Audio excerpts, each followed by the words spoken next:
Hey Liza, we're going to go and break down your backside 360. Your main question is when to grab for your tail grab. So we'll be covering that. We'll also cover what you did well and where you can improve, because you're really close and you have a lot of things going well here, but there's a couple things that are going to make it really hard to go and get that grab secured and confident outside of just the timing for it. Because your timing for the grab is pretty decent. Like, you're not grabbing especially too early. I'd probably grab more around here, but it really depends on axis rotation, snap. There's a lot of different variables. But the thing is, you're grabbing here, but notice how you have to then use counter rotation to try to get the spin around, and you're under rotating. That's telling me that you're grabbing too soon because you don't have the rotation set. You should only grab after you have the full rotation set, so then you don't need to move. Because as soon as you grab, it's going to be really hard to speed up your spin, and in this case, it slows it down. So let's tackle what you can do to get more power out of your 360 so you'll be able to grab sooner and hold the grab longer. Because a good grab comes from a good takeoff, comes from a good spin, because that sets you up to grab, and after that you can grab whenever. The first thing I want to go and focus on is you're approaching the jump super hips open. You want hips open for when you're snapping your backside spins, but when you're open coming into a jump like this, it becomes harder to then get back to your base. So you can see it here. You're sort of going up and over forward at the jump. Notice how you have a bend in your spine. Ooh, I actually have a drawing tool here. So notice how your spine is going this way. You want to be straight up vertical. That straight up vertical is going to give you such a better platform to rotate on. So that's something that you can do that will really help, is just straightening up your back. I've noticed this on your straight airs as well. It's very jib girl style, but for jumping, it's a little bit limiting, because when you're hunched over like this, if you try to go and throw on it, you're going to be throwing down because your body's already set that place. So take the spine, stuck in the hips, get that back straight, and that's going to really help you generate more snap. The next thing I want to talk about is your setup carve. You're going and getting onto your toe edge pretty early. See how you're on your toe edge before the jump starts going up? You want to be transitioning to your toe edge more around here. One sec, let me just see the hotkeys for this pen. Command-Shift-D. Command-Shift-D. Let's see if that works. You want to be having your line more like this. So then you're not that last part. So you're coming in on your heels, and as you get to a spoon, then you're switching to your toes. And that makes it so it's way more mellow and easier to approach. Because if you try to hold a leaned over position and toe edge this whole way, it's going to make you like this, slowly drifting you and getting your weight more and more forward. What makes it a lot harder to get popped up. So if that considered, your takeoff's really good. You stay flat-based.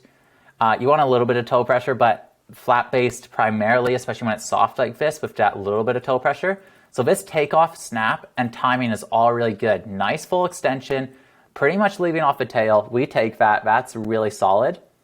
But you don't have too much rotational power, and that's because you're going in, instead of generating all of your power for your spin, instead you need to go and use your core to send you up, to make your spine tall. But if you're in this position the whole way up the lip, then you would only need to be throwing for the rotation, letting your snap off the tail give you height. Because this bent down pop motion isn't actually giving you any more height off the jump. It's just complexing your motion and making it harder. And because your motion's going up with your upper body, and that's where you're focusing, you don't have enough rotational force. And that's why, even though you wait to grab, even though your spot is in the right spot at the knuckle, your rotation isn't coming around all the way, making you need to use counter rotation. Because I just want to highlight here, your spot, your timing on the takeoff, all this stuff's really good. You're only missing that rotational power and that plane of axis of rotation. So I'm going to do a little bit of a demonstration here, and hopefully it'll help you. Right now, what's happening is you're coming into the jump really heavy on your toes like this. So then when you try to spin, you need to explode up like that. And see how it's going and doing a straightening and throwing? This is making it so your energy is being dispersed in two ways, the sideways and the up. What I do when I do a backside spin is I eliminate that. So I'm going heels, toes, wind up. And when I'm on this flat plane, that makes it so my rotational force is all delivered in the spin. And it makes it so I'm not trying to go up and over. Instead, I'm just going up over my tail. I'm going to demonstrate this not switch because that's a little uncomfortable for me. And this next spot's for spot. What happens when you do that is it makes it so you're set up and your axis rotation will be more set over your tail, letting you go get that spot, see the grab, and then from here at like 180, that's when I'd grab and my rotation would carry me all the way through. Right now what you're doing is you're going and popping up, spotting, and as you're spotting, you're also trying to hit the grab, grabbing, but then you don't have a rotation, so you're letting go and trying to counter it around. But the human body can only counter rotate 180. So if I went and did a 180 fully, 180, grab, then I could rotate my upper body rest of the way and finish that spin 180. But if I go do it here and then counter rotate from here, I'm going to be landing 90 every time because I'm maximizing my 180 degrees of counter rotation.